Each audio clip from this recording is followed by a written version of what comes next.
Assalamualaikum warahmatullahi wabarakatuh.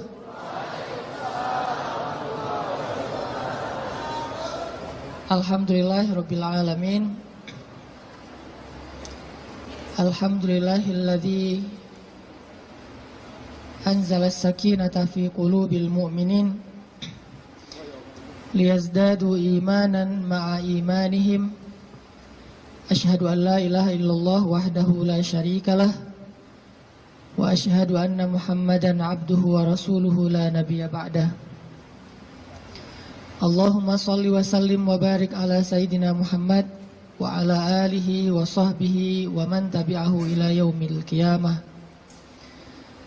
Radina billahi rabba wa bi Muhammadin nabiyya wa bil islami dina. Rabbi syrah li sadri wa yassir li amri wahlul 'uqdatam min lisani yafqahu qawli. Sehat teman-teman semuanya?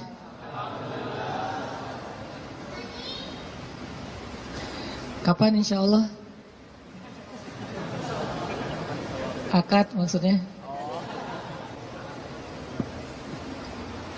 Boleh saya tanya dulu, siapa yang baru nikah?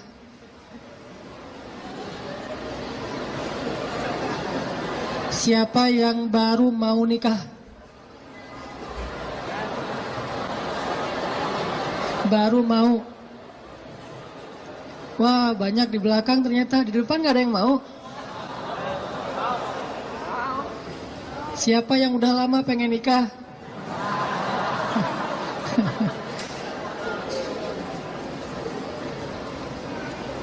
Kalau nikah tuh jangan kepengen ya. Langsung datang aja, ditolak, datang lagi, ditolak, datang lagi. Kayak Julaibib, pantang menyerah. Kita hari ini bahas apa? Jangan salah fokus. Fokusnya tuh kalau di kamera yang otomatis itu adalah wajah ya.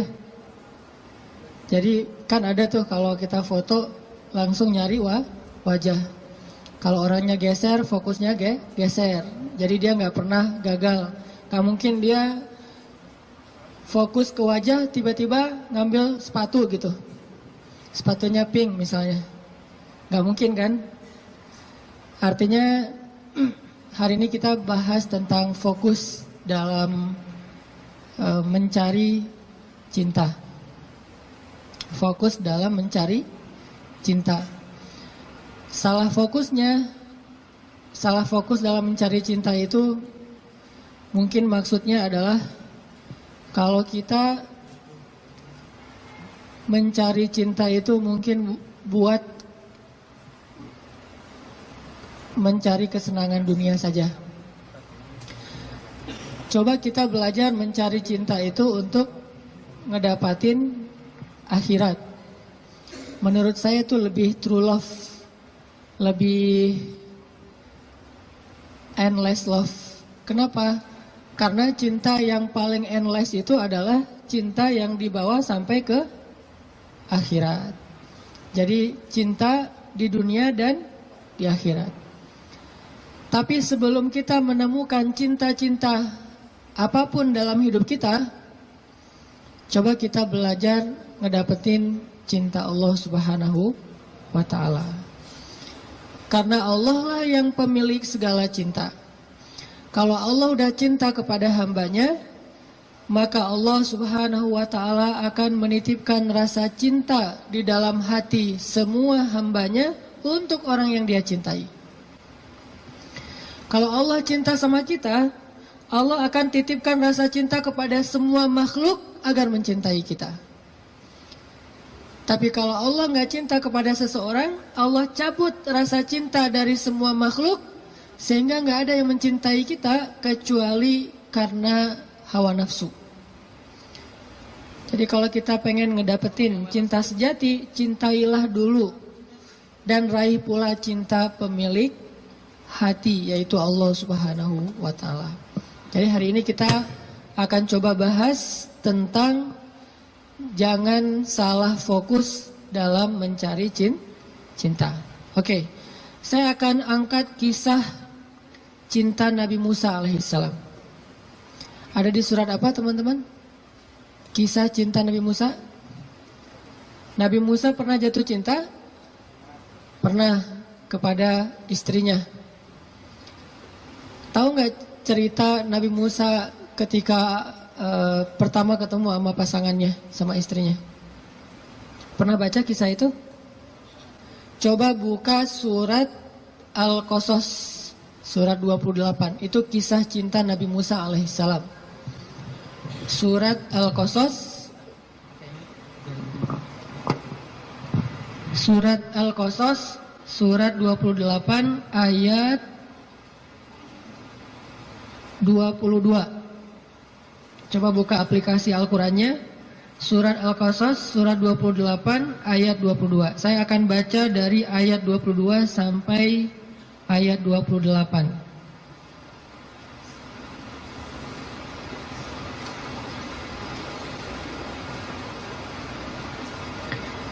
Surat Al-Qasas ayat 22 sampai 28.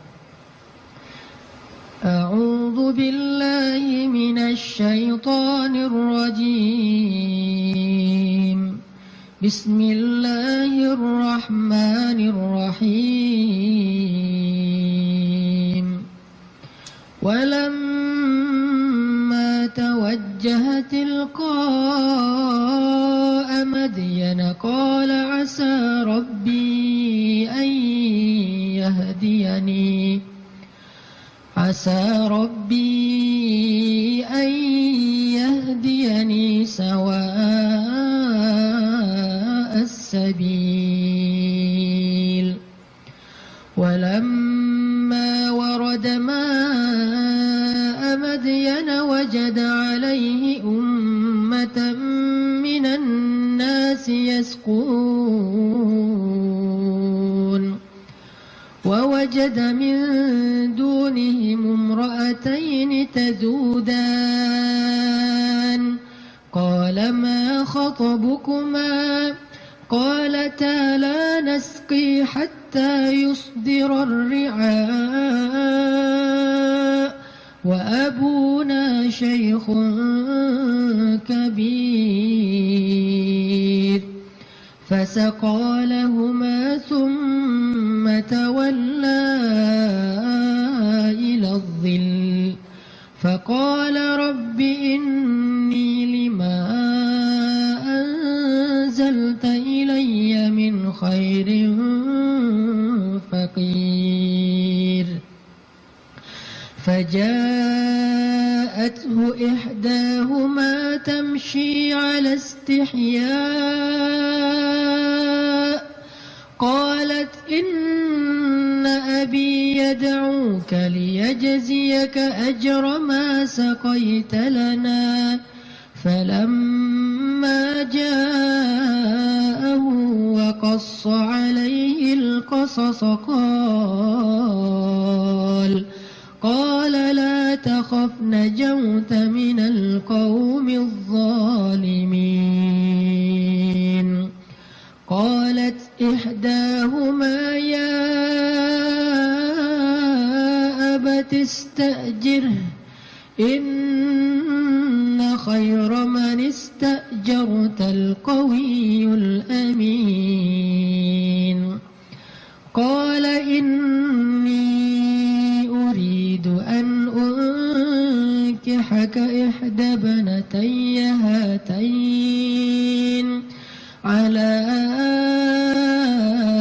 أن تأجرني 8 حجج فإن أتممت 10 فمن عندك وما أريد أن أشق عليك ستجدني إن شاء الله من الصالحين قال ذلك بيني وبينك أيما الأجلين قضيت فلا عدوان علي والله على ما نقول وكيل.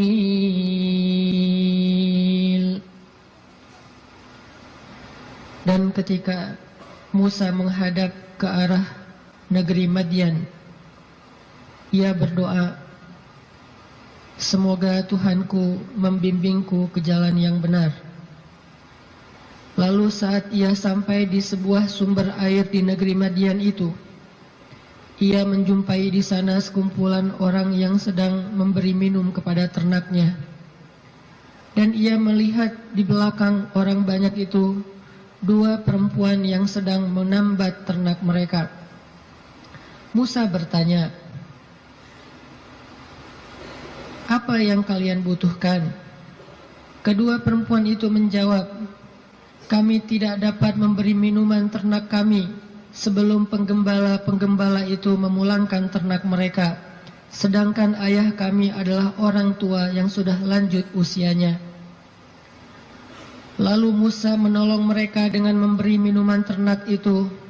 Kemudian dia kembali ke tempat teduh lalu berdoa, ya Tuhanku, sesungguhnya aku sangat membutuhkan suatu kebaikan yang turun darimu kepadaku. Tidak lama kemudian datanglah kepada Musa salah seorang dari dua perempuan tadi, berjalan dalam keadaan malu-malu. Ia berkata, sesungguhnya ayahku memanggil engkau agar ia memberikan hadiah terhadap kebaikanmu dengan memberi minuman ternak kami tadi. Maka tatkala Musa bertemu dengan ayah perempuan itu dan menceritakan kepadanya cerita tentang dirinya, laki-laki itu berkata, janganlah kamu khawatir, kamu telah selamat dari orang-orang yang zalim itu atau Fir'aun. Lalu salah seorang dari kedua perempuan itu berkata, wahai ayahku, ambillah ia sebagai pekerja kepada kita. Sesungguhnya orang yang paling baik yang engkau ambil sebagai pekerja adalah orang yang kuat lagi dapat dipercaya. Berkatalah laki-laki itu, sesungguhnya aku ingin menikahkan kamu dengan salah seorang dari putriku, dengan dasar bahwa kamu bekerja kepadaku selama 8 tahun. Dan jika kamu cukupkan 10 tahun, maka itu adalah satu kebaikan darimu. Maka aku tidak hendak memberati kamu, dan kamu insya Allah akan mendapatiku termasuk orang-orang yang baik. Musa berkata, baiklah, itulah perjanjian antara aku dengan engkau. Yang mana saja dari kedua waktu yang ditentukan itu aku sempurnakan, maka tidak ada tuntutan tambahan atas diriku lagi. Dan Allah adalah saksi atas apa yang kita ucapkan. Shadaqallahul azim. Teman-teman yang dirahmati Allah Subhanahu wa taala, itulah kisah, salah satu penggalan kisah dari kisah Nabi Musa yang sangat panjang di dalam Al-Quran. Nanti kita bisa melihat bagaimana Nabi Musa tetap fokus kepada cita-citanya, tetap fokus kepada keinginannya, tetap fokus kepada himmah, azam, apa yang selama ini dicari oleh Nabi Musa alaihissalam. Walaupun adegan hidupnya berubah-ubah. Karena manusia itu menjalani hidup dengan adegan yang kadang-kadang kita tidak menduga. Saya merasa bahwa hidup saya itu penuh dengan kejutan dari Allah. Saya orang Aceh asli, anak dari orang tua yang mungkin bukan orang kaya, tapi tiba-tiba Allah mentakdirkan saya kuliah di Mesir. Lalu pulang dari Mesir saya tinggal di Bandung. Sampai hari ini banyak adegan dalam hidup kita itu, banyak hal yang kita nggak pernah menduga. Adegan hidup bisa berubah, tetapi azam harus tetap ada di dalam diri kita, di dalam hati kita. Sehingga adegan-adegan yang kita alami, apakah itu adegan sekolah, belajar, adegan menikah, adegan bekerja, adegan berteman, semua adegan dalam hidup kita itu harusnya menjadi sebuah potensi, kekuatan, dan penyemangat buat kita mendapatkan apa yang sudah terazam dalam hati kita. Gak boleh cita-cita kita itu berubah gara-gara adegan berubah. Nggak boleh harapan kita itu berubah gara-gara situasi berubah. Harusnya harapan kita itu kepada Allah Subhanahu wa Ta'ala tidak berubah sama sekali, walaupun hidup kita terus dinamis, berubah-ubah sesuai dengan kondisi, tetapi harapannya tetap sama. Kayak ibarat tadi orang pengen nikah, udah aja fokus nikah. Kalau dia bekerja, niatnya bekerja supaya bisa mempersiapkan mahar yang layak buat calon kekasih. Apa mahar yang layak? Minimal mah 1 miliar, 1 villa, ya, mobil Alphard. Setuju yang di belakang?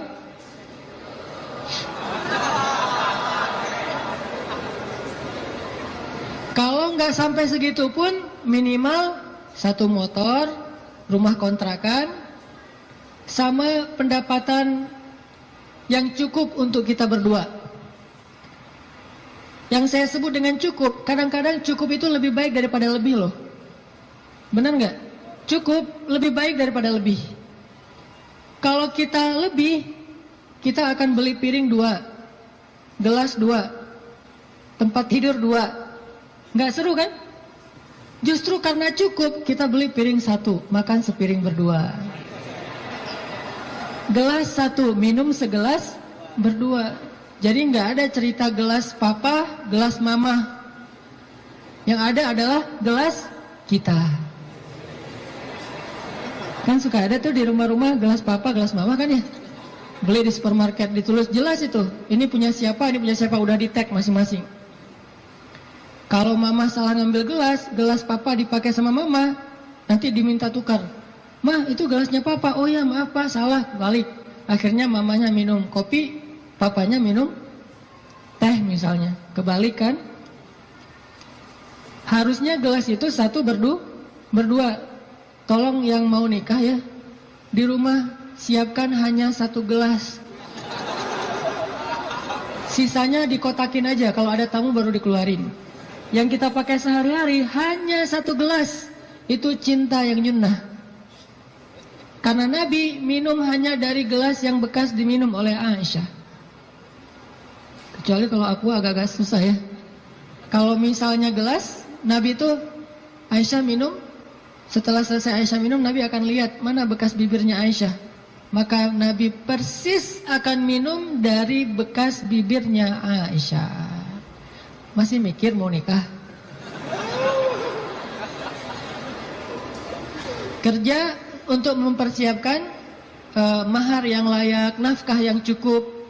Sekolah untuk belajar bagaimana menjadi suami atau istri yang soleh-solihah. Jadi apapun adegannya, dia jadikan sebagai potensi, semangat, dan kebaikan untuk dia raih apa yang dia harapkan. Itulah Musa alaihissalam. Dia punya sebuah azam, dia punya sebuah cita-cita, ingin membebaskan Bani Israel dari perbudakannya Fir'aun. Ingin melakukan revolusi di negeri Mesir. Ingin mengajarkan kepada Bani Israel La ilaha illallah. Ingin mengajarkan kepada Bani Israel agama Yahudi. Sehingga adegan dia menikah pun, dia mencari seorang perempuan yang bisa mendukung dakwahnya. Jadi dia bukan mencari seorang perempuan yang hanya dia senangi saja. Bukan mencari seorang calon istri yang hanya ngeklik doang tuh di hatinya. Tapi dia mencari calon istri, selain ngeklik di hatinya, calon istri ini juga bisa melengkapi dia, menyempurnakan dia, dan menolong dia dalam segala urusan dakwah di jalan Allah Subhanahu wa Ta'ala. Ini namanya fokus. Jadi salah satu yang ditanya itu adalah, mungkin di antara CV yang perlu diketahui, siap enggak kalau ternyata suaminya ini aktivis dakwah? Siap enggak kalau suaminya ini misalnya harus aktif berdakwah, kadang-kadang berkorban dengan harta keluarga untuk kepentingan dakwah? Seperti Rasulullah SAW berdakwah didukung oleh Khadijah. Sungguh kalau tidak ada Khadijah, kayaknya dakwah Nabi itu juga bakalan banyak sekali masalah. Untung Allah Subhanahu wa Ta'ala memberikan pendukung pertama buat Rasulullah, justru yang berasal dari rumahnya sendiri, kekasih sejatinya Rasulullah, yaitu Khadijah. Sehingga ketika Nabi berdakwah, yang mendukung dakwahnya Nabi itu justru Khadijah. Bayangin kalau Nabi berdakwah, justru yang memusuhi dakwah Nabi adalah istrinya sendiri, itu berat banget. Kayak Nabi Lut dan Nabi Nuh alaihissalam. Itu yang paling berat.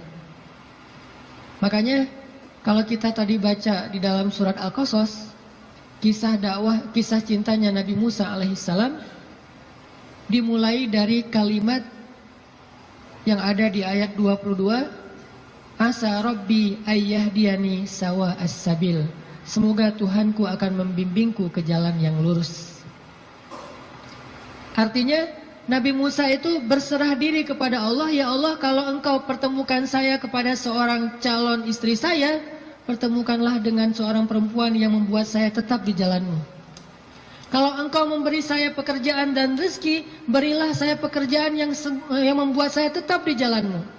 Kalau engkau memberikan saya teman dan sahabat, berikanlah saya sahabat dan teman yang membuat saya tetap di jalanmu. Intinya, sawa asbil, ihdinas siratal mustaqim.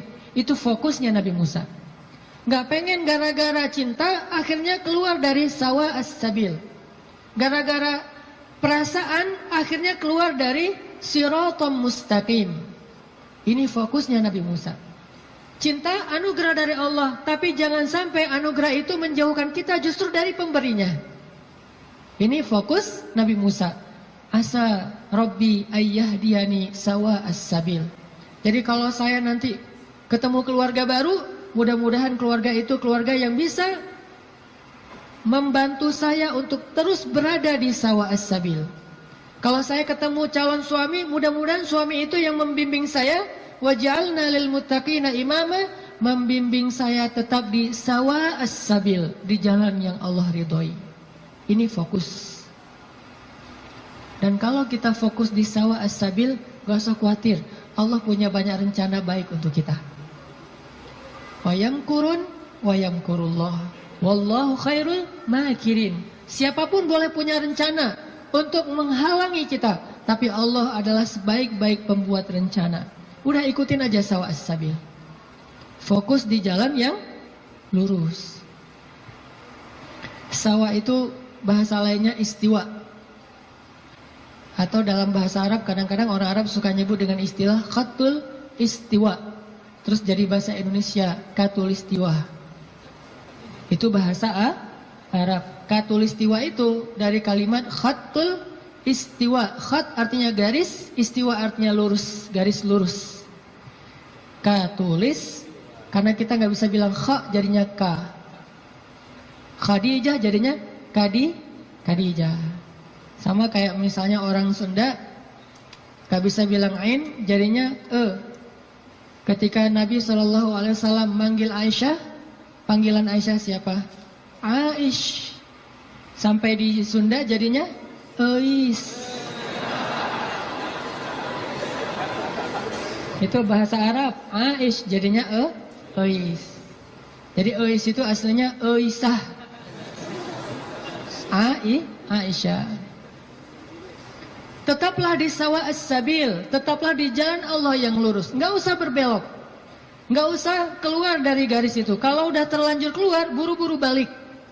Karena Allah cuma memberikan jaminan kebaikan bagi orang yang tetap berada di sawa as-sabil. Kalau dia keluar dari situ, Allah sudah tidak menjamin apapun. Kalau kita pengen hidup kita dijamin sama Allah, nggak bakalan kecewa, dikasih banyak kejutan, surprise yang luar biasa. Gampang sebetulnya caranya, tetaplah di sawa as-sabil, nggak usah melenceng.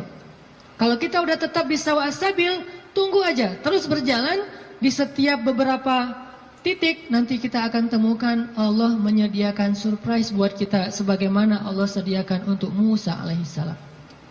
Sawa as-sabil, Musa berjalan dari Mesir ke Yordania. Yordania waktu itu masih dinamai dengan istilah Madian, sekarang jadi Yordania. Jalan ke Madian, ke Yordania. Dan Musa tidak punya bekal sama sekali. Musa pelarian dari Mesir, gara-gara gak sengaja dorong orang mati kan? Jadi ceritanya di Mesir, ada laki-laki Bani Israel bertengkar dengan laki-laki Kipti itu Egyptian, orang asli Mesir. Waktu itu yang salah orang Kipti, sombong dan menghina laki-laki Bani Israel, mencurangi dia, akhirnya protes nih, ribut. Datang Musa, tanya, ada apa ini? Diceritakan masalahnya, akhirnya Musa mengingatkan laki-laki Kipti dengan cara mendorong, kamu jangan gitu, mati. Cuma digituin doang gitu, bayangin Musa. Ini jawara Mesir ya, Musa. Kalau di kita mungkin ada jawara Depok, jawara Bekasi, jawara Betawi kan ya. Ternyata jawaranya para nabi itu salah satunya Musa. Itu jawara nabi banget loh. Terkenal lah Musa secara fisiknya paling gagah, six pack. Pokoknya fisik Musa itu paling ideal aja. Sampai Bani Israel cemburu sama fisik Musa. Saking cemburunya Bani Israel kepada fisik Musa, akhirnya mereka ngejelek-jelekin Musa. Tahu nggak kenapa Musa selalu pakai bajunya tertutup? Nggak pernah pakai misalnya baju yang ketat atau cuma pakai celana doang biar nunjukin badannya bagus. Tahu nggak kenapa? Kenapa kata Bani Israel? Karena dia itu punya penyakit kulit. Difitnah Nabi Musa oleh Bani Israel. Saking Nabi Musa tertutup. Akhirnya Allah membebaskan Nabi Musa dari fitnah itu. Suatu saat Nabi Musa lagi mandi di sebuah oasis. Dia naruh bajunya di atas batu. Dia hanya mandi pakai celana. Dan itu bukan aurat bagi laki-laki. Karena badannya bukan aurat, perut bukan aurat. Dia mandi nih. Begitu selesai mandi, mau ngambil baju, ternyata batunya udah pindah. Nabi Musa ambil kayak semacam galah gitu. Dia tarik bajunya pakai galah. Pas dia mau narik bajunya pakai galah, batunya lari, membawa kabur bajumu Musa. Itu disebutin di akhir surat Al-Ahzab loh. Ini bukan dongeng, kisah Al-Quran. Walaupun kisahnya pendek, tapi ditafsirkan oleh hadis Nabi. Batunya lari tuh, bawa kabur bajunya Nabi Musa. Sehingga Nabi Musa ngejar-ngejar batu itu sambil mengatakan, hajar, thawbi, hajar, thawbi, hajar. Baju saya dibawa lari batu. Kan susah kan, baju batu. Nabi Musa ngejar-ngejar bajunya dibawa lari sama batu. Kemana batu itu lari bawa baju Nabi Musa? Ke tempat-tempat orang Bani Israel ngumpul. Cari mana skate park. Dia ke skate park. Skate parknya Bani Israel. Jadi anak-anak Bani Israel lagi main skate gitu. Batu lari. Wah, dijadikan obstacle gitu. Wah, ngetrik gitu ya. Ngetrik di atas batu. Jadi kickflip segala macam gitu, ngetriknya di atas batu, dikejar-kejar sama Musa. Kirain sama Bani Israel Musa juga lagi parkur gitu, ngejar-ngejar batu. Wah, Musa parkur, ternyata Musa tuh jago parkur, badannya bagus kan. Lewat tempat skate park, lewat lagi nanti tempat anak-anak main futsal. Musa lari, ternyata Musa pelari hebat, maraton gitu. Semua tempat-tempat ngumpul anak-anak muda Bani Israel tuh batu nyamperin gitu. Ada tempat futsal, tempat skatepark, kafe. Ada orang Bani Israel lagi ngopi-ngopi gitu, lagi ngobrol nggak jelas gitu kan. Lewat batu, Nabi Musa ngejar di belakang. Wis, Musa badannya bagus. Semua orang pada ngeposting hashtag Musa keren. Viral aja. Jadi viral bahwa Musa itu ternyata badannya keren banget. Di mana-mana di repost, jadilah selebgram. Followersnya nambah. Followers apa? Bani Israel yang kagum kepada Musa. Ini bahasa saya analogikan dengan kekitaan ya. Ini hanya analogi. Udah gitu, batu itu ternyata berhenti di tengah pasar Bani Israel. Berhenti di tengah pasar. Udah lari jauh, akhirnya berhenti. Musa datang ngambil baju langsung dipakai karena malu. Walaupun bukan aurat, Musa itu menjaga diri. Gak mau mentang-mentang badannya bagus tunjukin ke cewek-cewek. Nanti cewek, selfie. Musa itu seorang nabi, terjaga. Dia gak mau kayak gitu. Kita belum juga six pack, baru two pack lah ya. Udah pamer, posting, langsung posting. Udah gitu edit dikit biar jadi three pack. Musa udah six pack, masih ngejaga biar orang-orang tidak jadi fitnah. Pakai bajunya, habis pakai baju karena marah sama batu. Akhirnya dipukul tuh batu sama Musa. Sampai batu itu retak, bayangin. Batu gede loh. Ada yang pernah pukul batu retak? Batu bata kali ya. Batu beneran nih, retak. Dan tangan Musa biasa-biasa aja. Itu kekuatan Musa, makanya dorong orang dikit mati. Mungkin kalau sekarang Musa itu kayak MMA lah ya, mixed martial art gitu. Jadi bisa semua jenis bela diri. Nah, artinya Musa alaihissalam lari dari Mesir gara-gara habis dorong orang, terus dia mati, nggak sengaja. Kata Musa, ini bukan salah saya, salah setan. Kan disebutin di ayatnya, masih di surat Al-Qasas atau di surat Toha. Ini bukan salah saya, salah setan. Bukan saya yang bunuh, setan yang bunuh dia. Jadi teman-teman, satu-satunya suuzon yang berpahala itu adalah suuzon sama setan. Itu berpahala banget. Satu-satunya husnuzon yang berdosa adalah husnuzon sama setan. Jangan salah-salahin setan, kasihan, masa dikambing hitamin? Enggak, setan memang harus disalahin. Jadi kalau ada apa-apa nih gara-gara setan nih, misalnya, aduh, auzubillahi minasyaitonirrajim gitu kan? Bahasa zikirnya gara-gara setan apa? Kalau bahasa sehari-hari, nih setan nih kerjaannya nih. Kalau bahasa zikirnya, auzubillahi minasyaitonirrajim. Enggak masalah. Jangan sembarangan nuduh setan buat jahat atau makar. Buktikan dulu gitu kan ya? Enggak, setan memang boleh disuuzonin, satu-satunya makhluk yang boleh. Lari dari Mesir. Enggak punya makanan, enggak punya bekal, enggak punya duit, pokoknya jalan dari Mesir ke Madian, jalan kaki itu enggak punya bekal apa-apa, bayangin. Sehingga Musa berhari-hari hanya minum air, enggak makan apapun. Air karena gratis, begitu hujan dia minum. Ada genangan air kayak oasis gitu dia minum. Kalau makanan dia nggak mau. Kenapa? Karena setiap dia menemukan kebun kurma, dia tidak menemukan pemiliknya, sehingga dia tidak berani makan satu butir kurma pun yang bukan miliknya. Musa alaihissalam. Sawa as-sabil, tetap di jalan Allah. Jangan melenceng. Jangan bikin Allah kecewa. Jangan sampai kita ngelakuin sesuatu yang Allah itu nggak ridho.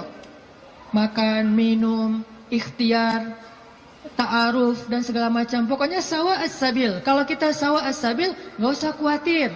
Allah yang jamin. Musa lapar, nggak metik kurma sembarangan. Tetap aja biarin lapar. Sampai di Madian, dalam keadaan lapar banget, hanya minum air putih selama beberapa hari belum makan. Sampai di Madian, tiba-tiba Musa ngelihat di sebuah oasis yang rindang, ada sekelompok orang penggembala lagi ngasih minum ternak-ternak mereka, onta. Dan yang disebut dengan gembala di zaman para nabi, itu satu gembala bisa punya ratusan ekor onta loh. Jadi bayangin kalau ada 10 penggembala aja nih, berarti lebih dari 1000 ekor onta. Dan tahu nggak berapa banyak onta kalau minum? Onta itu kalau minum hampir seperti gajah. Dan dia minum bukan karena haus. Dia minum itu karena menabung air. Dia nampung air di punuknya. Sehingga kalau dia melakukan perjalanan panjang, dia nggak perlu minum dalam waktu seminggu pun nggak masalah. Karena dia akan mengambil air dari punuknya yang disimpan. Jadi ada penyimpanan air di belakangnya, kayak tangki air gitu. Kayak toren. Musa punya, onta itu punya toren yang disebut dengan punuk onta. Jadi kalau dia minum, bukan hanya karena haus. Aduh, haus banget minum. Udah, selesai pergi. Enggak, haus banget minum. Udah gitu, kok masih minum? Nampung dulu di toren. Ditaruh di toren. Bayangin satu ekor onta punya satu toren. Ada 1000. Berapa lama nunggu ngantrinya tuh? Dah, waktu itu Musa ngelihat di antrian paling belakang ada 2 cewek. Ceweknya solehah. Malu-malu di belakang, megang onta. Onta mereka nggak terlalu banyak, mungkin sekitar 10 atau 15 gitu pegang. Tapi paling belakang nungguin sambil berdiri culang-cilang gitu. Gimana nih gitu-gitu kan bingung kan, cewek berdua di antara banyak cowok. Ini ciri-ciri calon istri ideal tuh gitu. Jadi kalau lihat cewek lagi culang-cilang, nah ini calon saya nih. Kemana Neng? Lagi nunggu angkot. Angkot kemana? Angkot ke Bandung. Ke Bandung mah nggak ada angkot dari Depok gitu. Naik kereta atau naik travel. Oh iya, saya nggak pernah ke Bandung. Ya udah saya temenin, jangan gitu ya. Artinya ada ciri-ciri solehah, yaitu orangnya bingung karena malu, bukan bingung karena nggak paham ya, tapi bingung karena malu nih gimana nih, serba sering salah tingkahnya gara-gara malu. Kalau ada cowok-cowok, aduh gimana masuknya ya, cowok pada duduk semua di depan masjid, mau masuk ke masjid ada aja di teras banyak cowok, dia bingung. Itu calon istri ideal banget tuh. Jadi kalau ngelihat cewek kebingungan, berdoa kepada Allah, ya Allah berikan saya seorang istri yang lagi kebingungan. Cari yang bingung-bingung gitu teh. Karena yang bingung itu pasti rasa malunya besar, kehormatannya luar biasa, menjaga diri. Kalau dia nggak menjaga diri mungkin nggak akan terlalu kebingungan. Dia akan, walaupun nggak semua yang berani, yang cekatan itu berarti bukan orang soleha, bukan. Cuman salah satu cirinya itu adalah punya rasa istihya, malu-malu. Jadi kalau ngomong Assalamualaikum, Waalaikumsalam, ngomongnya membelakangi gitu ya, itu salah satu ciri-cirinya. Pas ngeposting di Instagram kita stalking gitu, kita kepoin Instagramnya, ternyata fotonya semuanya foto bunga-bunga, nggak ada foto orangnya. Ada kaktus, ada apa gitu, foto-foto bunga. Kalau ada foto orangnya pun foto KTP. Hitam putih pula, segini. Kayak orang foto paspor ya. Kalau pakai kacamata suruh buka kacamatanya. Terus disuruh deketin matanya, melotot lagi, baru difoto, posting di Instagram foto. Kalau gitu berarti beda lagi nih karakternya. Karakter yang istrinya Musa malu-malu di belakang, duduk aja berdua, nungguin. Akhirnya karena ngelihat ini perempuan kok ngantri berdua, Musa samperin. Datang Musa nanya, "Ma khatbukuma?" Segitu doang pertanyaannya, jadi jangan panjang-panjang. Jangan nanya nomor handphone, jangan nanya akun Instagramnya apa, jangan basa-basi segala macam, jangan tiba-tiba pura-pura salah nomor telepon yang nyasar. Nanya aja, "Ma khatbukuma?" Ada apa? Kenapa kayak gini? Kenapa di belakang? Kenapa? Bahasa sederhananya adalah kenapa kalian berdiri saja di sini? Ma khatbukuma? Apa masalah kalian? Kedua perempuan ini terus bilang, kami tuh pengen ngasih minum ternak kami, tapi nggak bisa. Soalnya laki-laki itu banyak yang ngerumunin air, dan kami nggak enak kalau mau desak-desakan dengan mereka. Sedangkan ayah kami sudah tua, nggak bisa memberikan minuman ternak. Musa melihat perempuan ini butuh pertolongan, akhirnya Musa ngambil ternaknya. Nggak banyak ngomong. Emang ternaknya namanya siapa? Salah tanya lagi kan ya. Basa-basinya lebay. Salah. Udah aja ambil ternaknya, kemudian dibawa oleh Musa, diberi minum. Bayangin Musa yang dalam keadaan capek banget, lapar, perjalanan jauh, masih sanggup memberi minum ternak. Dan dulu cara ngasih minum ternak, itu ngambil timba, timbanya tuh kayak ember. Kalau di kita ember, kalau orang Arab nyebutnya timba. Dalwun itu ember besar, diambil nggak pakai tali, turun ke dalam sumur, sumurnya besar gitu, ngambil air, naik lagi ke atas, ngasih minum kepada onta, turun lagi ke bawah, naik lagi ke atas. Bayangin tuh, lumayan kan? Buat latihan otot. Musa turun, naik ke atas, bawa minuman untuk ternak.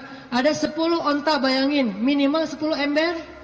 Dalam keadaan lapar, lemes, perjalanan jauh, lelah, kurang tidur. Coba, kekuatan Musa. Dan itu langsung diketahui oleh cewek-cewek nanti, bilang dia itu orang yang kuat luar biasa. Kasih minuman ternak, udah selesai itu, dikasih lagi ke cewek-ceweknya pada pulang, jazakallah khair, wa iyyakum, pulang aja. Musa, setelah mereka pulang, nggak pura-pura apa gitu, aduh, di sini warung Padang di mana ya? Nggak nanya-nanya gitu.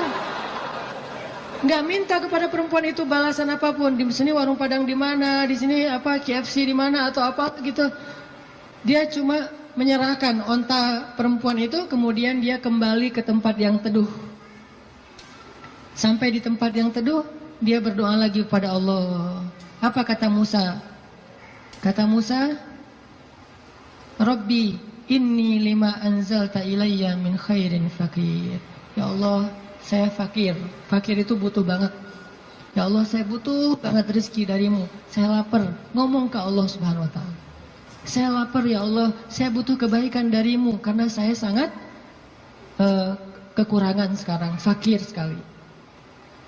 Dalam keadaan lagi lelah kayak gitu, Musa kalau ada masalah apa-apa, Robbi, coba bayangin, ayat 22, Robbi, ayat 24, Robbi, ayat-ayat sebelumnya dan sesudahnya juga, Robbi, ada masalah dikit, Robbi, minta kepada Allah.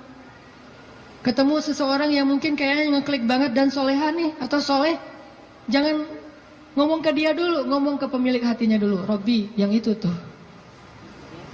Nanti Allah tiba-tiba ngeklik hatinya, udah jalan, balik lagi ke belakang. Ada apa Kang? Enggak manggil. Kayak tadi ada yang manggil perasaan. Ternyata yang manggil bukan suara, tapi hati, perasaannya yang manggil. Oh, ya, kita kan nggak mau malu-maluin cewek ya. Jadi yang ngomong kayak gitu tuh kita, oh iya saya tadi manggil, mau nanya, ini kalau mau misalnya masjid yang terdekat di mana ya? Tanya masjid kita sih, biar shotnya gitu ya. Masjid terdekat di mana? Oh, masjid ya. Saya pengen sholat jamaah. Saya nggak bisa sih kalau nggak sholat jamaah, orangnya gimana gitu. Mulai kan ya sholat jamaah. Oh ya ada di situ di dekat balai kota. Oh iya di situ juga banyak warung kok. Enggak, saya mah hari ini puasa. Malah hari Jumat gitu ya. Hari Jumat puasa. Jadi soleh banget lah ya intinya. Musa balik kepada tempat teduh, berdoa kepada Allah. Jadi kalau ada masalah lapar, doa. Kesasar, doa. Bingung, doa. Apapun, ilahi. Rabbi, itu sawa as-sabil. Kalau kita mau makan satu buah korma di sebuah kebun, mintanya kepada pemilik kebun. Pak, boleh saya minta satu butir korma? Minta kepada dia. Tapi kalau kita lapar, minta kepada Allah. Allah itu pemilik alam semesta. Bukan cuma satu kebun kurma, tetapi langit dan bumi milik Allah. Minta kepada pemiliknya. Rabbi. Baru setelah itu ikhtiar kepada makhluk. Awalnya ikhtiar ke langit, baru kemudian ikhtiar di bumi. Jadi, teman-teman, pesan moral pertama adalah kalau kita pengen ditolong oleh Allah, kalau kita pengen Allah kasih banyak kejutan, kalau kita pengen hidup kita itu penuh dengan kebaikan, pesan moral pertamanya adalah sawa as-sabil. Jangan keluar dari jalan Allah Subhanahu wa taala. Jalan Allah itu artinya syariat. Syariat itu dalam bahasa Arab artinya jalan hidup, the way of life, yaitu Islam. Jangan keluar dari jalan Allah. Tetap aja di situ. Pasti Allah kasih. Kalau pengen pas kita berjalan tiba-tiba ada kejutan dari langit, sawa as-sabil, tetap di situ. Jangan kecewain Allah. Jangan sampai Allah Subhanahu wa taala ngelihat kita ngeposting sesuatu yang Allah nggak suka. Bayangin kalau Allah udah unfollow, semua akan unfollow. Tiba-tiba akun kita jadi kosong, nggak ada followers. Apa arti Allah unfollow? Bara'atum minallah. Awal surat At-Taubah. Allah berlepas tangan. Berlepas tangan bahasa sosmednya unfollow. Lebih parah lagi kalau Allah sudah ngeblok. Khatamallahu ala qulubihim. Udah unfollow, diblok pula. Jadi kita japri, nggak masuk, contrengnya cuma satu, udah diblok. Kita telepon, dialihkan ke nomor yang lain. Kita DM, nggak masuk juga, artinya kita diblok. Request, nggak di respon. Artinya jangan sampai Allah ngelihat postingan kita yang keluar dari apa yang Allah izinkan. Sehingga akhirnya Allah nanti unfollow kita, ngeblok kita, menjauh dari kita, berpaling dari kita. Siapa lagi yang bisa menolong kita setelah Allah? Ini pesan moral pertama tuh, tetap sawa as-sabil. Apapun masalah kita, dalam pekerjaan, gimana pun sulit, jangan sampai kita melanggar. Jangan sampai kita pakai jalan pintas. Jodoh juga gitu, gimana pun sulit, jangan pakai jalan pintas. Rezeki, jodoh, sekolah, belajar, keluarga, teman, apapun, sakit, sawa as-sabil. Nanti Allah akan nyediain buat kita hal-hal yang kejutan. Pesan moral kedua, selama kita sawa as-sabil, terus minta sama Allah. Karena berdoa itu walaupun belum dikabulkan, tetap dia ibadah. Doa itu ibadah, teman-teman. Jadi kalau ada orang yang bilang, jangan banyak-banyak doa, malu sama Allah, mending kita beramal aja. Berarti dia nggak paham. Kalau doa itu dalam Islam, sama seperti orang sholat sunnah 2 rakaat. Makin dia banyak berdoa, makin Allah sayang sama dia. Beda dengan manusia, kalau kita banyak minta, dia jadi kewalahan, jadi malas, tebel gitu. Minta aja nih orang. Kalau dengan manusia, kita banyak minta, dia menjauh. Kalau Allah kita banyak minta, Allah mendekat. Allah senang kepada hamba yang meminta. Masalah sepele, garam kata Nabi. Mintalah kepada Allah walaupun cuma garam. Jadi lagi masak, gak ada garam. Ya Allah, garam. minta sama Allah. Udah gitu baru beli di warung. Minta dulu. Kenapa minta kok beli di warung? Karena bisa jadi kalau kita hanya membeli garam di warung lalu kita masak, kita tidak dapat pahala doa. Sedangkan kalau kita berdoa dulu baru beli garam, kita dapat garam plus pahala doa dan Allah kasih keberkahan di dalam garam itu. Siapa tahu pas lagi datang ke warung beli garam, yang nungguin warung si Neng. Bukan emaknya ya. Mau beli garam, oh kenapa masak kurang garam ya? Tadi minta sama Allah, ya udah gratis aja deh gitu. Bisa. Atau bisa juga, udah besok-besok gak usah masak sendiri, biar saya masakin. Kode keras ya. Tapi nggak mungkin juga kayak gitu. Artinya teman-teman, minta sama Allah. Ada masalah dikit, ya Allah. Coba ini benar-benar jadi kayak habit kita ya. Ya Allah itu jadi habit. Ya Allah, ya Allah. Dikit-dikit, ya Allah. Dikit-dikit, ya Allah. Dan Allah tuh senang banget digituin. Nggak repot sama sekali. Walaupun Allah itu sibuk, tapi Allah nggak repot. Kulla yawmin huwa fi sya'n. فَبِأَيِّ آلَاءِ رَبِّكُمَا تُكَذِّبَانِ. Setiap hari Allah itu sibuk. Arti sibuk, sibuk memberikan apa yang diminta oleh hamba-hambanya. Sibuk mengurus hambanya. Emang Allah senang kok ngurus kita. Jadi kalau kita minta ke Allah itu Allah kayak, ada apa hambaku senang gitu. Bayangin. Walaupun gak tepat, tapi Allah lebih senang.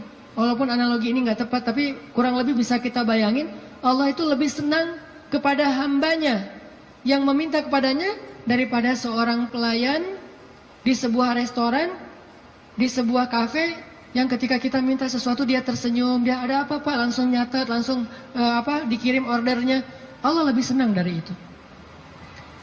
Dan salah satu di antara Nabi yang paling suka berdoa kepada Allah itu siapa teman-teman? Nabi Ibrahim.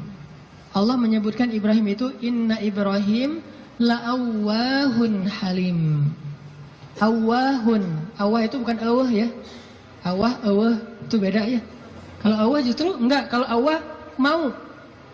Awwahun artinya da'a, suka berdoa. Ibrahim itu ada masalah dikit, ya Rabbi, doa.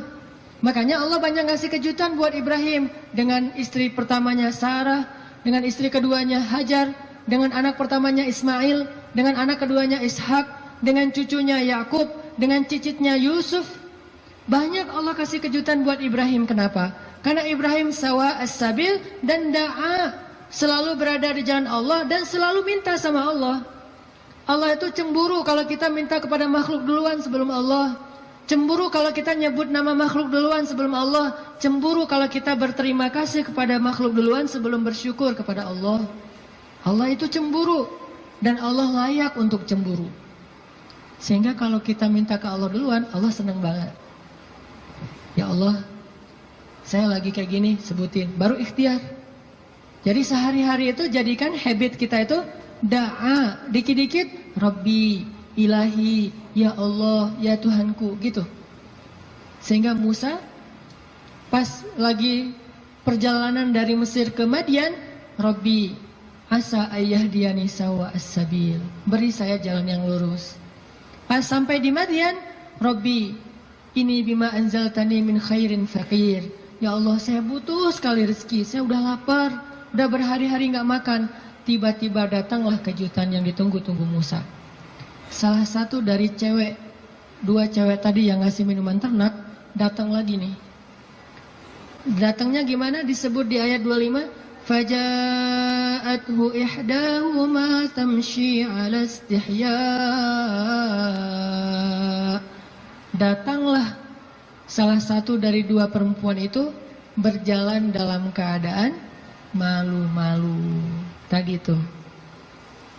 Sampai dalam Islam ada kode. Kalau cewek ditanya pendapatnya setuju apa enggak dilamar oleh seorang perempuan, maka jawaban iyanya seorang perempuan itu adalah diam. Sedangkan laki-laki kalau diam berarti enggak. Kalau perempuan kalau diam berarti ya. Kalau dia, oh berarti itu ya, husnuzon aja. Jadi kalau nanya, Neng gimana mau sama saya? Dia belum sempat mikir, oh berarti mau ya. Kan diam tadi teh. Jadi diam seorang perempuan kata Nabi adalah ridho.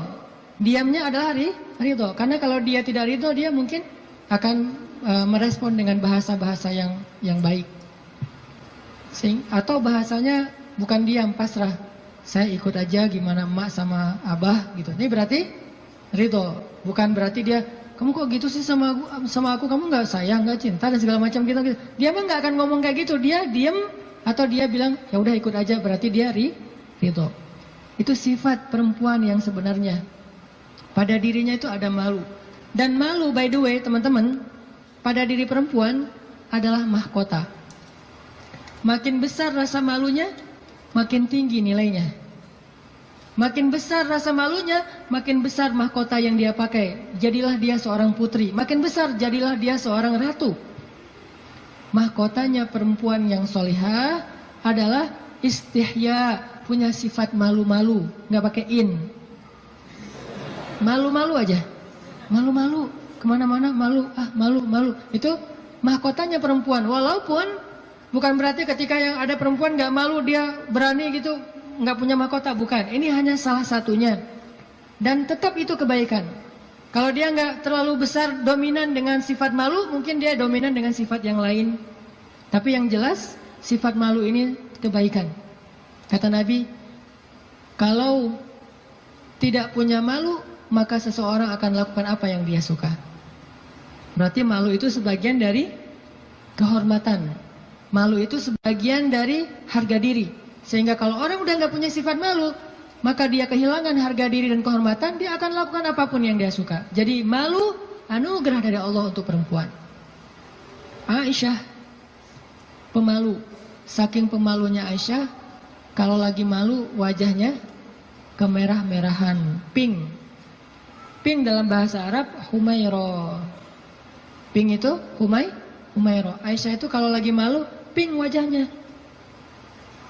Sehingga kalau Nabi melihat wajah Aisyah pink, humairo, Nabi senang melihat Aisyah, oh Aisyah lagi malu, Aisyah lagi senang, Aisyah lagi tersipu-sipu, sehingga wajahnya menjadi pink.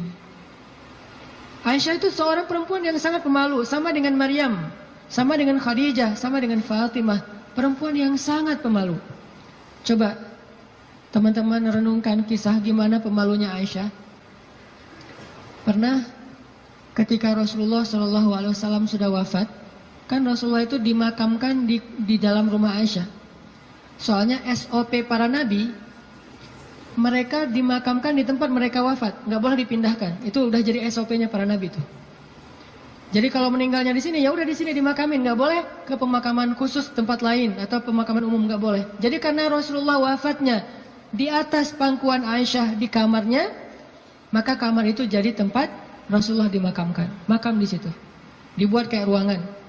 Setiap hari Aisyah duduk di situ, dia buka hijabnya, dia duduk di makam Nabi sambil mungkin dia di situ ngobrol, mungkin dia berzikir, bukan sengaja zikir di dalam makam ya, tetapi dia kangen sama Nabi, duduk di sebelah Nabi, seolah-olah dia pengen mengenang waktu dulu sering zikir berdua sama Nabi sambil Nabi tidur di atas pangkuan Aisyah zikir. Bayangin.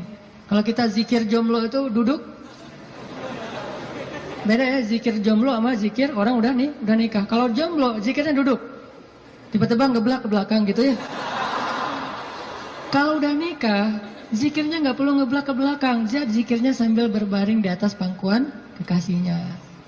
Atau kadang-kadang zikirnya sambil bersandar, jadi punggung dengan punggung, satu menghadap ke utara, satu menghadap ke selatan. Sama-sama memberikan punggungnya jadi kayak kursi gitu, bersandar kepada kekasihnya, zikir. Nanti pas sudah beberapa menit lihat, wah kamu 1000, saya baru 200, ngapain aja kamu kok 200, ngahuleng gitu ya, mikirin kamu, jadi zikirnya 200. Berarti yang zikirnya 1000, kamu mikirin apa? Saya ingat Allah. Lah kamu kenapa 200? Saya ingat kamu. Romantis dalam zikir. Artinya Aisyah tuh teringat masa-masa zikir dengan Rasul, sholat sunnah bareng dengan Rasul. Kan saya sering cerita tuh, Rasulullah kalau malam tahajud, beliau sholat tahajud sendiri dulu, nggak ngebangunin Aisyah. Kenapa? Karena tahajud Nabi itu di atas standar manusia biasa. Kalau ngebangunin Aisyah kasihan, nggak akan kuat Aisyah. Ini sayangnya Nabi kepada Aisyah, sampai dalam bab ibadah aja diringankan selama tidak melanggar syariat. Nabi nggak mau ngeberatin Aisyah sholat tahajud bareng dengan Nabi. Aisyah, tahajud yuk. Hayu, kata Aisyah. 1 rakaat Al-Baqarah, Ali Imran, An-Nisa, Al-Maidah, Al-An'am. Siapa yang kuat? Nggak usah Aisyah, Abdullah ibnu Mas'ud aja pernah jadi makmum dadakan di belakang Nabi, itu hampir batal sholatnya. Wah, Nabi lagi sholat tahajud, nggak makmumin udah aja makmumin. Nabi baca Alif Lam Mim Dzalikal Kitabul La Raiba Fi. Abdullah masih antang-antang aja. Lama-lama kok udah setengah juz ya perasaannya. 1 juz, 2 juz, sampai selesai Al-Baqarah. Mulai ini Abdullah curiga nih, masuk lagi Alif Lam Mim Ali Imran. Masuk lagi Ya Ayuhan Nas An-Nisa. Masuk lagi Al-Maidah. Masuk Al-An'am 7 juz 1 rakaat. 7 juz 1 rakaat. Kita 1 rakaat 7 surat. An-Nas, Al-Falaq, Al-Ikhlas. Dari ujung aja pokoknya 7 surat. Ini 7 juz 1 rakaat. Atau kadang-kadang kita 7 rakaat 1 surat, yaitu Al-Ikhlas terus. Asal sholat pasti Al-Ikhlas. Walaupun kalau dia membaca Al-Ikhlas itu karena cinta kepada surat itu, dia akan masuk surga dengan surah Al-Ikhlas. Masalahnya kita benar nggak sih cinta ke Al-Ikhlas? Kan kita suka pakai hadis sahabat itu ya. Ada sahabat kalau ngeimamin pasti bacanya Al-Ikhlas tuh kan. Sahabat aja bacanya Al-Ikhlas mulu. Sampai dilaporin ke Nabi, ya Rasulullah, dia tuh kalau ngimamin kurang variatif, Kurang variatif gimana? Ayatnya monoton, Al-Ikhlas saja nggak ganti-ganti. Dipanggil sama Nabi, kenapa kamu bacanya kok Al-Ikhlas saja nggak yang lain? Ya Rasulullah, saya cinta dengan surat itu. Nah di surat itu disebutin sifat-sifat Allah. Nabi tersenyum mengatakan, kamu masuk surga karena apa yang kamu cintai. Pertanyaannya, kita gitu atau ada modus lain? Al-Ikhlas itu nggak perlu mikir dan cepat kan? Jadi bukan karena cinta banget dengan Al-Ikhlas. Ini harus jujur nih.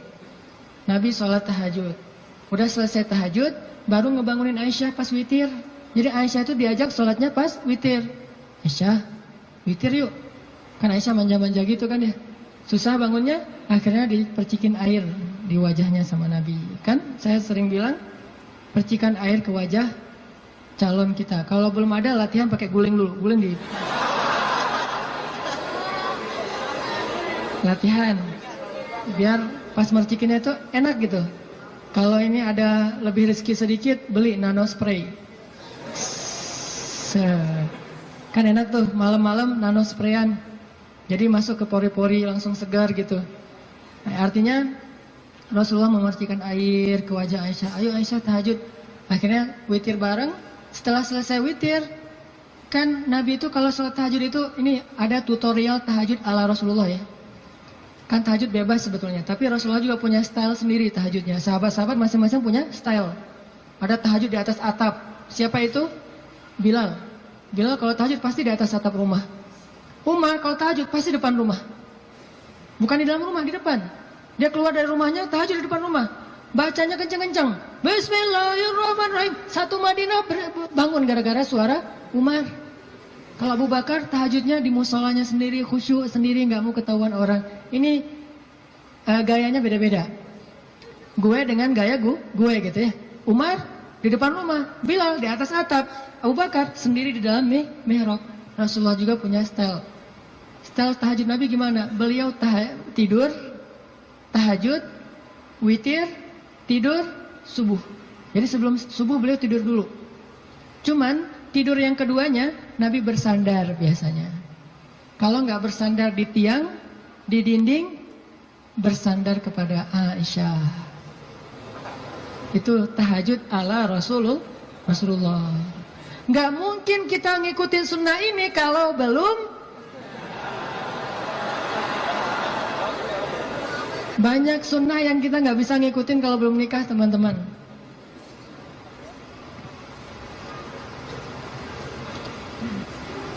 Ya, waktu jam 11.25. Sebentar lagi ya, 5 menit aja lagi. Kisah Musa. Lanjut ya, dipotong ya. Jadi Nabi SAW itu dengan Aisyah, kalau tahajud membangunkan Aisyah dan tidak membangunkan Aisyah, artinya Nabi SAW mengajarkan kepada kita bagaimana beliau memperlakukan istrinya, bagaimana rumah tangga beliau, yang itu kemudian menjadi kebaikan kepada Allah. Jadi mendapatkan istri untuk lebih dekat kepada Allah, biar bisa tahajud bareng. Coba bayangin teman-teman, kita pengen nikah, kenapa kamu pengen cepat-cepat nikah? Karena pengen buka puasa berdua. Bentar lagi Ramadan nih, masa puasa sahur masih sendiri kan? Kenapa kamu pengen nikah? Pengen tahajud berdua. Kenapa kamu pengen nikah?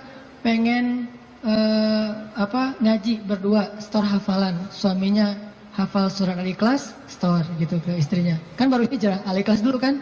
Al-Fatihah, Al-Ikhlas. Nanti istrinya store. Store-nya apa? Surah Al-Isra. Ternyata istrinya hafizah. Ya, suaminya baru hijrah. Jadi Al-Ikhlas versus Al-Isra. Beda banget kan? Al-Ikhlas juga masih banyak salah, kulawahan gak lewat-lewat gitu. Atau kuliah ayyuhal kafirun gak khatam-khatam, muter. Kan la abudu ma ta'budun terus aja di situ kan? Ini karena belajar, baru belajar. Istrinya udah Al-Isra, Maryam, Toha, Qasas segala macam. Kenapa pengen nikah? Karena pengen bareng mendekat kepada Allah SWT. Itu yang di Musa cari. Akhirnya perempuan itu datang menemui Musa, sebagaimana Aisyah sangat pemalu. Tadi nggak tuntas ceritanya, next time insya Allah. Datanglah perempuan itu kepada Musa bilang, ayahku pengen ngundang kamu dinner di rumah. Itu bahasa kita mah, di dinner atau lunch lah di rumah, makan siang gitu. Kayaknya sih dinner, udah sore soalnya. Makan malam di rumah. Oh iya, jalan nih. Tahu gimana cara jalannya? Musa di depan, cewek itu di belakang.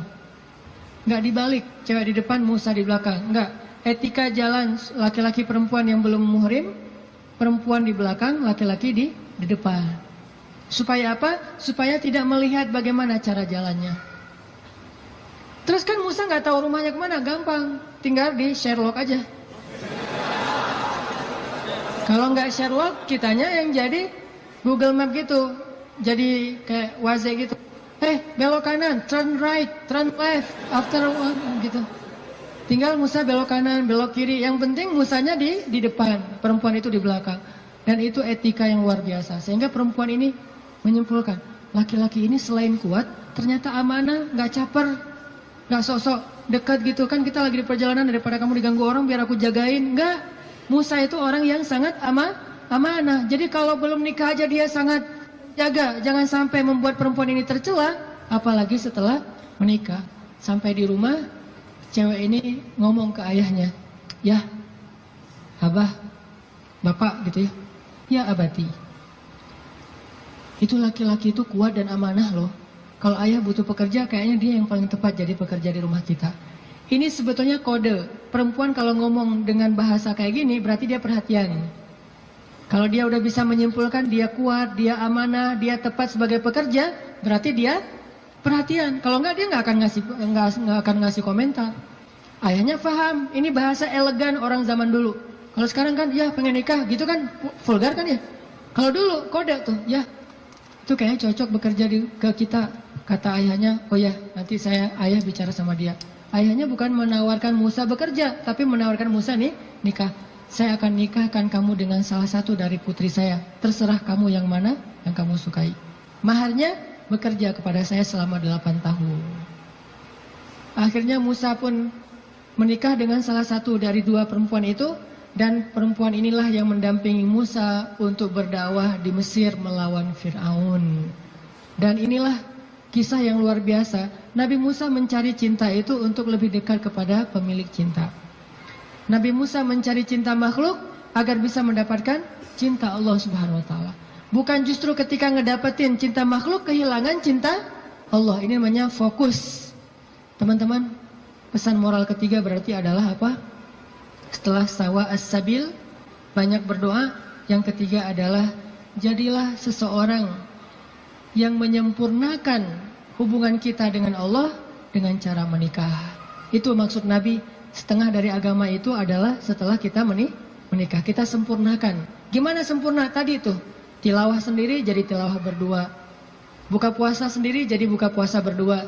Tahajud sendiri jadi tahajud berdua. Bahkan ada ibadah yang kita bisa dapetin setelah menikah yang nggak mungkin didapetin kalau orang belum menikah. Ibadahnya simple. Ngapain? Goler, tidur di atas sofa sambil ngelihat istri kita rempong lalu lalang, itu pahala. Jadi gini aja. Itu sholat sunnah loh. Kalau yang belum nikah hanya bisa mendapatkan pahala itu dengan cara berwudu, sholat sunnah 2 rakaat. Yang udah nikah nggak perlu berwudu, nggak perlu sholat sunnah pun tetap dapat pahala sholat sunnah. Dengan cara apa? Pandangan suami kepada istrinya yang penuh kasih sayang, bagi dia adalah pahala ibadah. Jadi cuma ngelihat doang ibadah, tersenyum ibadah, kecup di keningnya. Bayangin, Nabi itu habis berwudu mengecup Aisyah. Bisakah kita melakukan itu kalau belum menikah? Ngecup apa? Habis wudu, cium Aisyah ke masjid. Wudu, cium Aisyah. Ini salah satu dalil dari mazhab yang mengatakan sentuhan suami istri tidak membatalkan wudu. Walaupun nanti ada dalil yang mazhab yang lain, Allahu a'lam. Ini mazhab. Tapi Nabi beberapa kali habis berwudu, kecup Aisyah ke masjid. Wudu, kecup Aisyah. Jadi kalau udah Nabi wudu, Aisyah udah siap-siap tuh. Para istri, kalau suaminya lagi berwudu, maka siap-siaplah kalian, karena sebentar lagi dia akan ke masjid dan lupa mengecup gitu. Biasanya kalau habis wudu Nabi itu ngecup istrinya, dikecup di keningnya atau di pipinya ke masjid, kecup kening pipi ke masjid. Itu sunnah pahala yang tidak didapatkan kecuali dengan menikah. Setengah dari agama itu ada di dalam pernikahan, sisanya ada dalam status jomblo. Setengah-setengah lah ya. Jadi kalau mau utuh, pernah mengalami masa jomblo yang berat gitu, derita jomblo kifarat dosa kan ya. Setelah itu nanti mendapatkan setengahnya lagi setelah saya terima nikahnya Fulanah binti Fulan dan seterusnya. Itu teman-teman, maaf nggak tuntas cerita musanya. Insya Allah nanti dilanjutkan di kesempatan yang lain, bisa lewat streaming mungkin atau dalam kesempatan-kesempatan yang lainnya. Barakallah. Assalamualaikum warahmatullahi wabarakatuh. Ya teman-teman, kita tutup dengan doa bersama-sama. A'udzu billahi minasy syaithanir rajim. Bismillahirrahmanirrahim. Alhamdulillahi rabbil alamin. Hamdan yuwafi ni'amahu wa yukafi'u mazidah. Ya Rabbana lakal hamdu kama yanbaghi li jalali wajhikal karim wa 'azimi sultanik. Allahumma salli wa sallim wa barik ala sayyidina Muhammad wa ala alihi wa sahbihi ajma'in. Allahumma ighfir lana dhunubana. Allahumma ighfir lana dhunubana. Allahumma ighfir lana dhunubana wa liwalidayna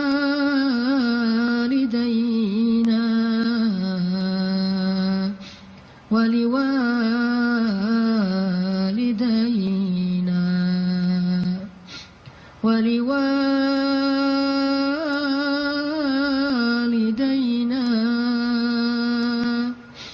wa liwalidayna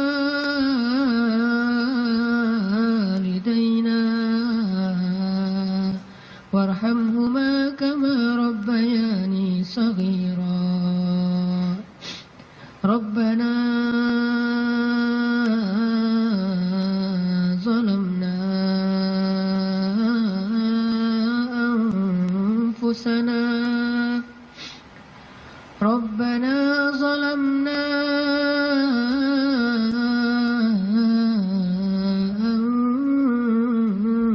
anfusana. Rabbana zalamna anfusana wa illam taghfir lana wa tarhamna lanakunanna minal khasirin.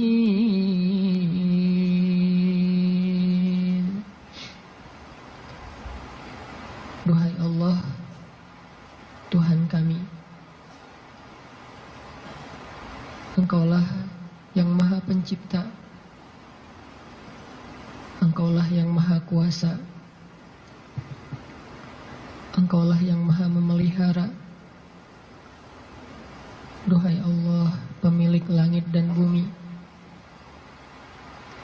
semua yang ada, semua ini hanyalah milik-Mu ya Allah.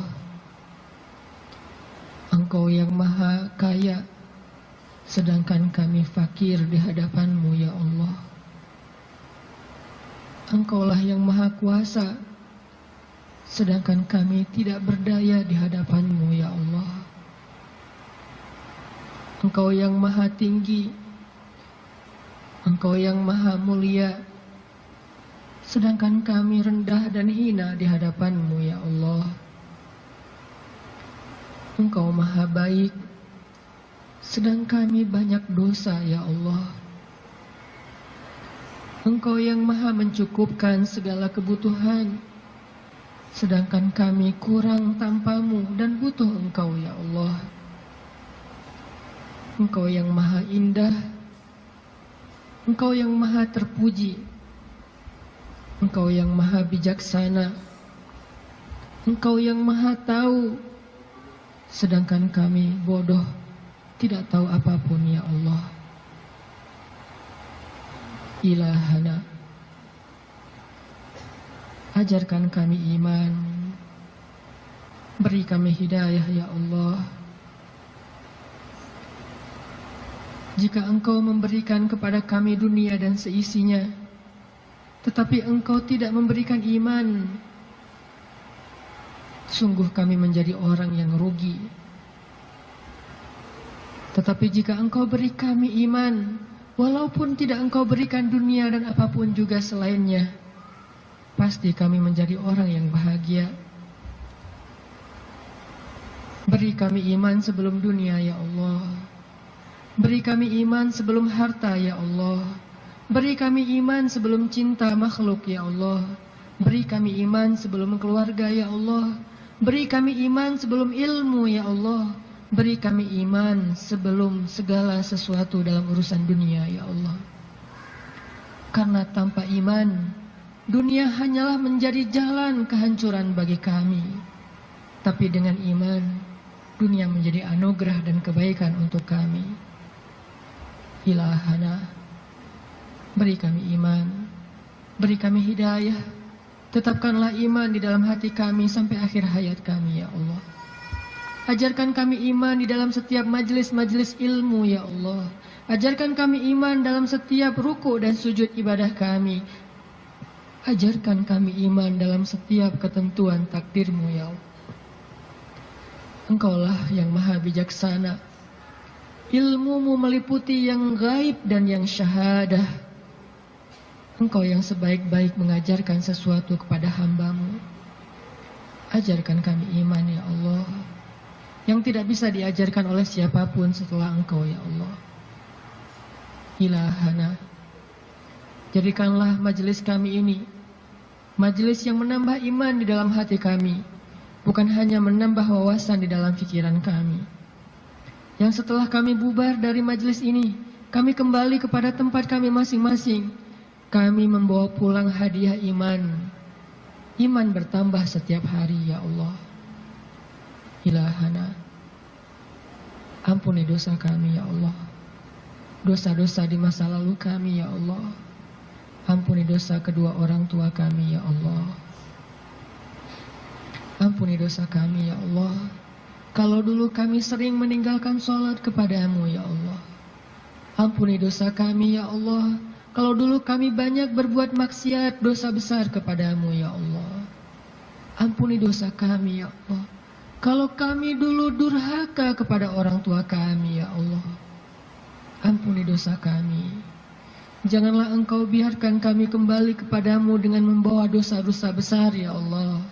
Beri kami husnul khatimah, di mana ketika kami kembali kepada-Mu, kami datang dengan amal ibadah dan Engkau ridho kepada kami. Ampuni dosa kedua orang tua kami ya Allah. Sayangi ayah bunda kami ya Allah. Sayangi mereka seperti sayangnya mereka kepada kami, bahkan lebih dari itu ya Allah. Jika keduanya telah wafat, lapangkan kuburnya ya Allah. Jadikanlah kubur mereka taman-taman